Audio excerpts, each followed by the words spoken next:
Pemirsa, driver transportasi online keluhkan 4 hal dalam rapat dengar pendapat Komisi D DPRD Provinsi Sulawesi Selatan pada Kamis siang. 4 hal tersebut terkait penyesuaian tarif, alokasi order, evaluasi perjanjian kemitraan hingga pengawasan pemerintah.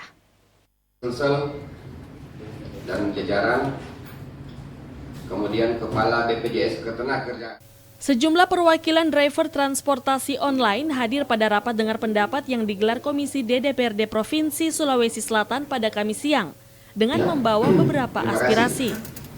Aspirasi tersebut yakni terkait penyesuaian tarif, alokasi order, evaluasi perjanjian kemitraan, hingga pengawasan pemerintah terhadap para aplikator. Herman selaku perwakilan driver mengatakan terdapat kejanggalan dalam penentuan alokasi order dari berbagai aplikator, hingga biaya tambahan yang harus dikeluarkan para driver. Sistem alokasi order ini kami anggap tidak relevan, tidak rasional, di mana di kebijakan itu tidak mempertimbangkan posisi driver yang harus menambah kos untuk menjalankan kebijakan yang dikeluarkan oleh aplikator. Ini terkait di masalah penjemputan yang sampai sekian kilometer, tapi biaya untuk penjemputan itu nilainya tidak tercatat di argo atau tarif yang akan kita tagihkan ke penumpang. Itu permasalahannya. Kemudian sistem alokasi yang tadi yang saya maksud prioritas dan non prioritas dari aplikasi Maxim itu pakai sistem branding, Pak. Kemudian branding itu pun juga ada 3 tahapan. Ada yang branding kaca belakang tok saja, kemudian ada branding full.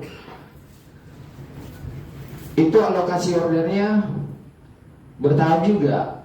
Kalau teman-teman siap di branding mobilnya, branding stiker Maxim, itu alokasi ordernya jadi prioritas utama.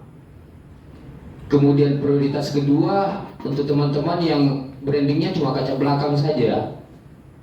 Nah, untuk yang tidak mau branding, hari ini jangan harap bisa dapatkan order. Nah, di sisi lain, apa benefit yang bisa didapat oleh teman-teman? Itu sama sekali tidak ada, Pak. Jadi kebijakan ini pun kita bisa korelasikan di masalah perjanjian kemitraan yang perlu dievaluasi. Sementara itu, Herman juga meminta kepada para aplikator untuk melibatkan perwakilan driver untuk setiap perubahan-perubahan kebijakan yang akan dilakukan. Fitri Hairunisa, Celebes TV. Memberikan alasan